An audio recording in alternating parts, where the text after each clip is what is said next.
This time, we're back. We're doing another video. It is again area of a cylinder, but this time we are missing the height.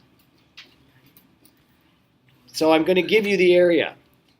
So here is our cylinder.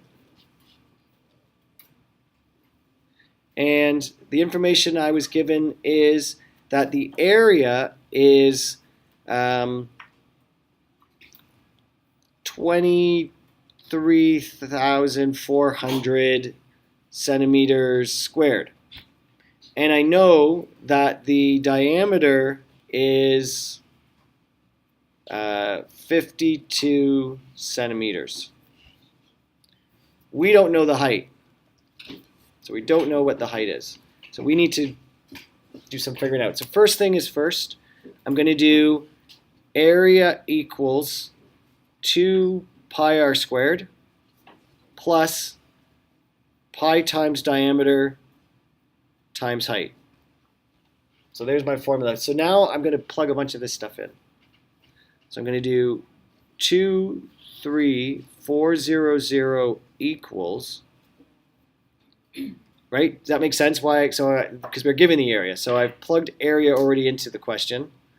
And now I'm going to be doing 2 times 3.14 times, and we know radius. Radius is what?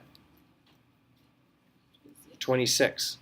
So 26 squared plus 3.14, hope I'm not losing anybody, times 52 times height, because that's the one that's unknown. Everything else I've plugged in. Does that make sense? I've plugged everything in except for the missing part, which was height. Yes, we got to do some. So what we got to do is we got to figure out as much as we can on this side of the equation. It's that balanced model method. So that means, like, you know, if I had 8 equals 4 times n, this side is equal to this side. So it's that balanced model method. So if I divide this by 4, I got to divide this side by 4, and then that gets me the answer. So it's just called the balanced model method. So, but you guys know about that. I don't want to do a lesson about that. So I'm going to rewrite 23400 equals, I'm going to solve this side, because this is what we did last time. So I'm going to solve everything on this side of the plus sign. So 2 times 3.14 times 26 times 26.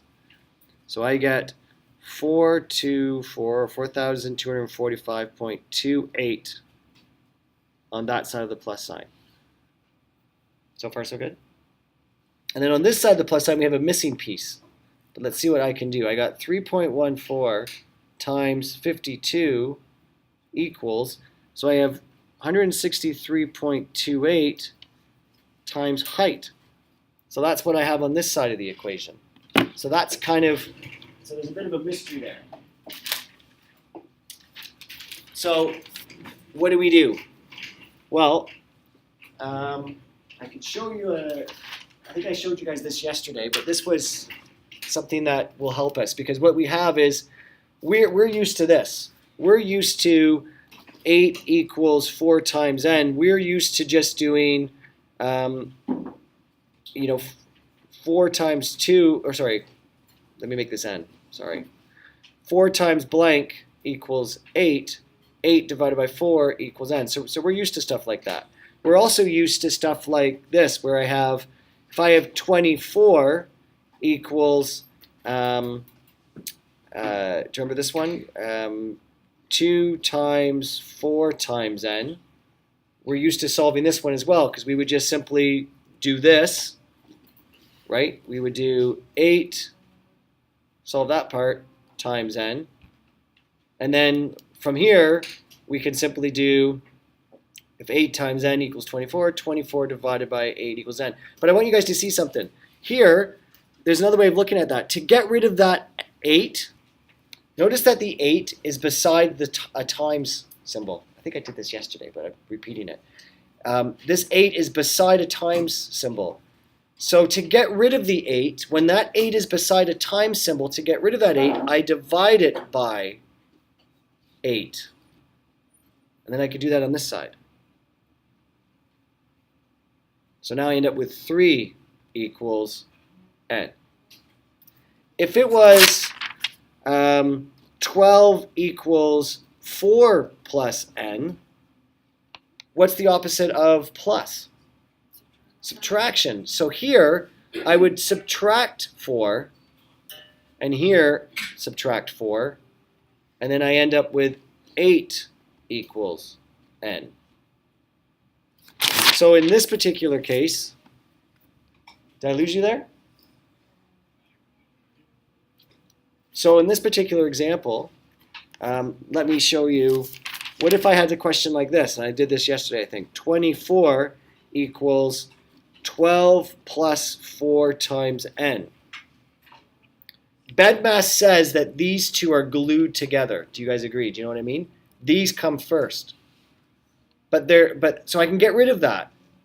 And the opposite of the plus is minus, so I can get rid of that 12 by subtracting it out.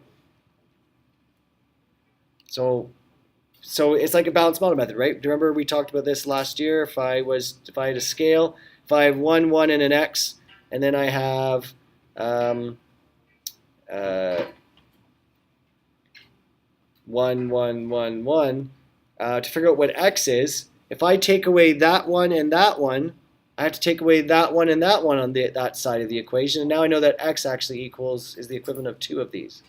So here, if I get rid of 12 here, I got to get rid of 12 there, so I end up with 12 equals 4 times n. And we know what to do there. We can just divide this out now, because that's times. Divide this out now, and then end up with 3 equals n.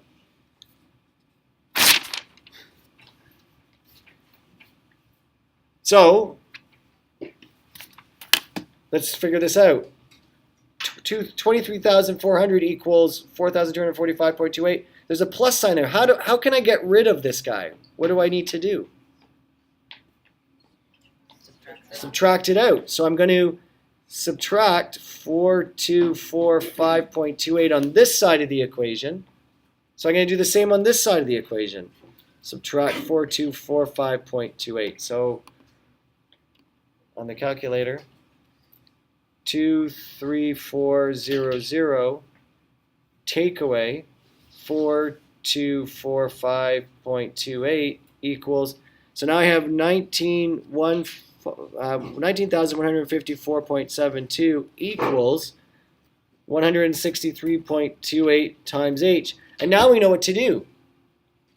If this times this equals this, this divided by this would equal this. So I'm just writing it in this way. You guys can write it however you want, but I'm just dividing them out now. Right? Because this divided by this equals this.